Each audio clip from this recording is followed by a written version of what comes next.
I, 29 female, have a civil relationship with my ex, 29 male, despite him cheating on me with my sister, 32 female.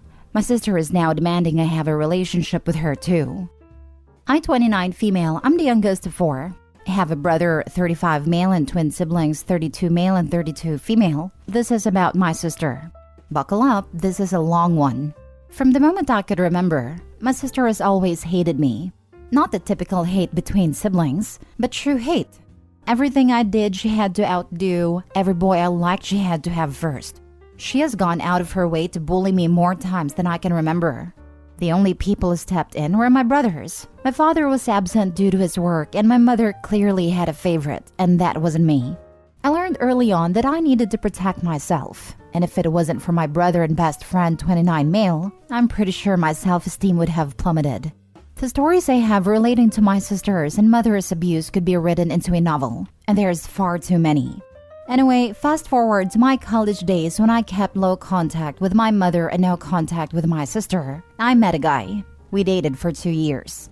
We fell in love, the usual stuff. Then on the day of my graduation party, I caught him and my sister doing the nasty in the guest house. Well, that partly quickly turned into a disaster. Turns out their affair had been going on for 4 months and she claimed to be in love with him and was carrying his child. Mother begged me, literally this woman begged me, to let my boyfriend go, to make that sacrifice for my only sister. Her literal words, by the way. By the time that party was over, my ex barely escaped without getting beaten to death by my brothers, uncles, and my one crazy aunt. Love that woman. I did even in fact break up with him on the spot, but not for my sister or mother, but because he betrayed me. I knew I couldn't trust him, and thanks to the wonderful support system I have, I knew I deserved better. After that disaster, I moved to the other side of the country to begin my new job. Now, I'm highly in demand in my field due to my degrees and specialties, which has allowed me to rise up in the ranks quite quickly and earn far more than I could spend as I live in a rather modest way, with the only thing I splurge on being trips and food. In those 7 years living away from most of my family, I haven't spoken to my mother or sister. I almost cut my dad off too for being too impartial, but he ended up divorcing my mother and realized how many times he failed to stand up for me during my childhood, all thanks to my brothers, by the way. He begged to reconnect a few months after my graduation party, and we've had a strong relationship since, just as I always have with my brothers. The whole family basically abandoned my mother and sister, and only kept contact for the sake of the child, a child they've attempted to use as leverage in many cases, but that's a story for another time. My ex had a little sister, one which I adored and dearly missed with the time away. About a year when I left our hometown, she contacted me via Instagram. She was attending college in my state and expressed how much she missed me, and after a few messages along with a coffee date, we reconnected. She kept me updated on the saga that was my sister and her brother's relationship, not that I asked her to. I quickly found out her brother dumped my sister after the child was born. Apparently, he wanted to wait until his child was born to not cause my sister stress, which would cause pregnancy issues. They have been maintaining a strict co-parenting relationship ever since, which my sister hated. She's even attempted to keep his child away from him, but my ex's family is disgustingly wealthy, so the lawyer stepped in, and strict protocols were put in place to guarantee both parents did their part. I met my sister's child through my ex's sister. I've gone over to her house after work with the intentions of going out to dinner, but she had texted me to cancel the plans. But my phone died, and when I arrived at her apartment, I was surprised with not only with my ex, but the love child too. And guys, the moment I met her, I simply fell in love. I had seen pictures through my family, but they were nothing compared to the real thing. My older brother has 2 kids, which I spoil at any given chance. May it be gifts, trips, or even just stocking up on their favorite beauty supplies. If they wanted it, I got it. I got the money and it never hurt my bank account. I've even organized various trips for the entire family with only my niece missing, and my sister would refuse to let her come with us without her. After seeing how frustrated my family was with my mother and sister for using my niece as a bargaining chip, I put away my pride and contacted my ex. I asked if it was okay if his daughter would join us on said trips. Immediately, he was delighted, because his daughter had expressed feelings of being left out from our side of the family, something we've never wanted. Ever since that agreement, my ex and I would plan out when the little cousins would get together for their trips. Then over the years, our relationship had turned civil. The civil agreement I had with my ex had been kept a secret from my sister. My brothers, along with my father and extended family, agreed it was for the best, as the hatred my sister held for us was hindering her child's happiness.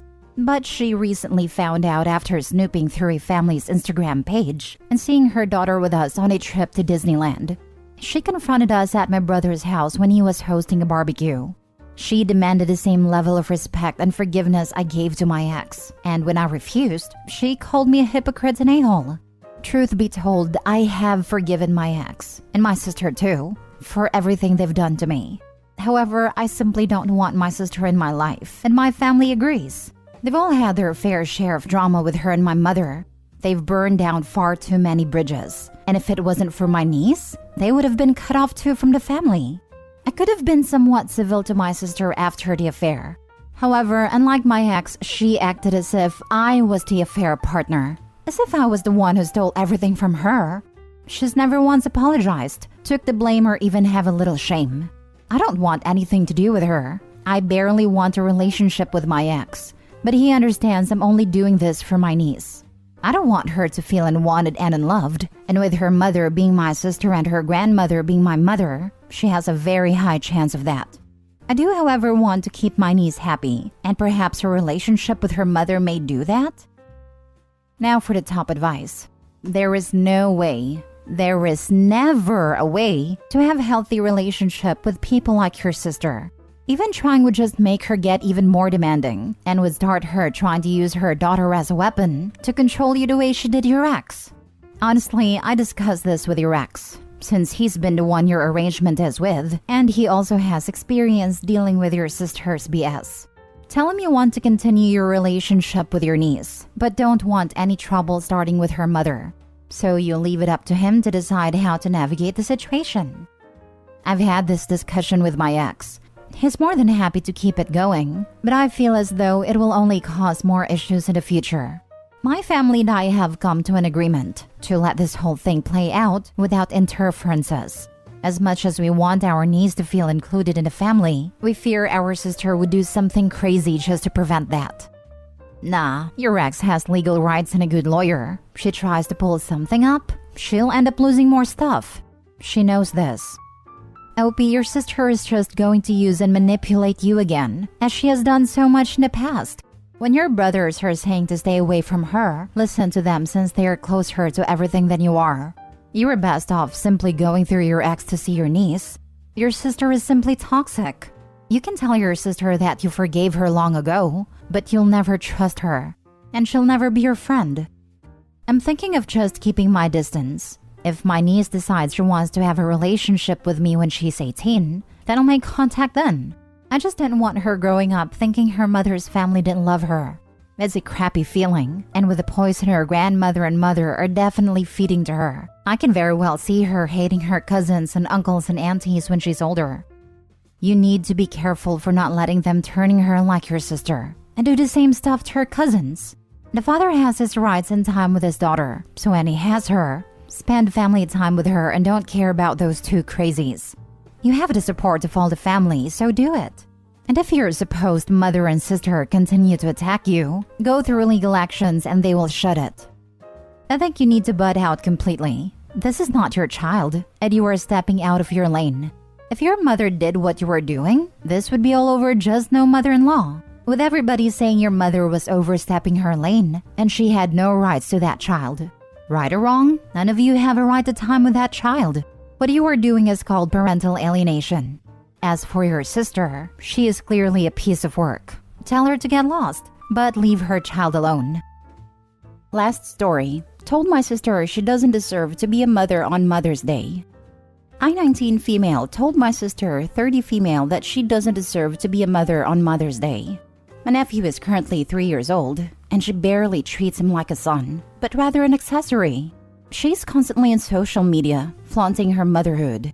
She tells people it's so hard to be a single mom, when that's something she absolutely chose for herself. She decided to get pregnant on her own, and cut ties with a father who wanted to be there for my nephew. Just recently, my sister left for another state to work on herself and her finances. She left my nephew with my parents and it's been hard for everyone. She gradually stopped calling us frequently and starts up an argument with my parents when they ask her for money to get him things he needs, such as diapers, wipes, food, etc. She tells them she doesn't need to pay them for those things because that's their grandson. And if she keeps giving them money all the time, then she left his state for no reason because she'll have no money to provide for them when she gets back. It's infuriating. As she does this, she posts on social media about how she's in the best position of her life, how her mental health is improving, and she's living the life as a single mom. She has a bit of a temper when confronted, so I've always held back on giving my opinion.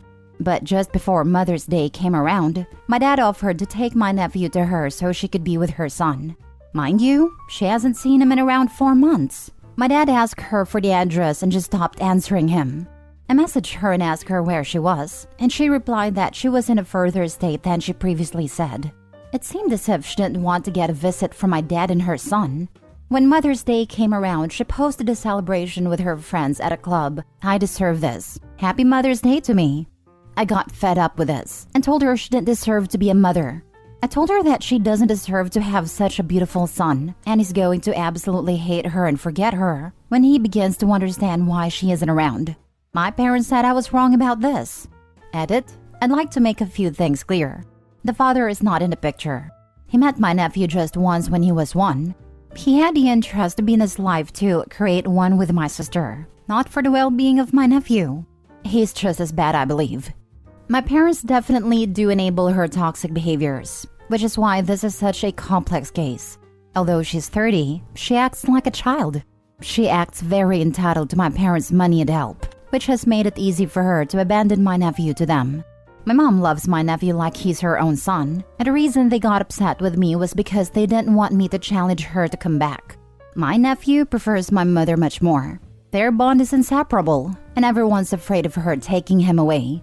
They want to get a lawyer involved, and while it may sound like a simple solution, the trauma that comes with it is absolutely terrible for him. They don't want him to feel nothing less than a loved and cherished boy. He's a great boy. He's very loving and sensitive. Although he can't fully understand what's going on, he feels it. He has attachment issues with my mother. It's noticeable he's afraid she'll abandon him too. I hope you said that on her social media account for all her followers to see. I would love nothing more, but she blocked me and everything. Your sister sounds absolutely horrific. Just had a kid, as you said, to have as an accessory. It's disgusting when people do this. I know it's hard for your parents, but I would go to court and get full custody of the boy. That way, whenever your sister does come back, she can't use him anymore. Or if your parents don't want to do that, maybe get the boy's father in the picture, if he still wants to be a father. But I definitely think court needs to be involved. She doesn't even want him to visit her. That's just disgusting. I talked to my dad about this, and they're seriously considering taking custody of my nephew. Since she left, he's been struggling emotionally. He hasn't spoken a word, and although she's not around, she completely protests the idea of therapy. They want a place to take him, but they can't do that without her permission apparently. So in the best interest of him, that may very well be happening sometime in the future. She literally abandoned him. I wouldn't think the courts would allow the decision to be up to her at this point. If she hasn't seen her kid in 4 months, moved far away, and won't say where, it's time to file for custody. This will clear up everything really quick. Mom will come and get the kid, show up to court, or she won't and will pay child support. Maybe then the dad can be involved in his life too. Good luck. The fact that she refuses to give an address to where she currently is means you need to send copies to her last known address. This actually works in the petitioner's favor. Parents need to file for emergency custody with all the text messages, any social media posts you all can find, and if there are any Venmos you can. You all cannot even get him medical attention if he becomes sick and needs a doctor. That's the thing. She lived with my parents prior to moving away. As soon as she got pregnant, she moved in and had my parents take care of her financially. She was living off of my parents up until she decided that she needed to get away from here and work for a better life for her and my nephew. Well then, I guess she should have supplied a current address, Because if your parents' home is still her only known residence, then the paperwork would be sent there. I would do a cursory search for a name/address based on the states she's claimed to be in, but if nothing comes up, that's her fault. An emergency order is normally done on the day it's filed with the courts. In the address section, your parents can also just write unknown. The court may attempt to call her during the hearing, but if she doesn't pick up, they are not going to waste time waiting more than that day. The order will be temporary, and they can get paperwork to file for more permanent custody while there. Child services may be called in during the emergency custody period to assess an attempt to track down both biological parents. But if y'all don't know who the father is and she refuses to name him, then the decision will be whether to keep him with your parents or your sister, if she even wants him.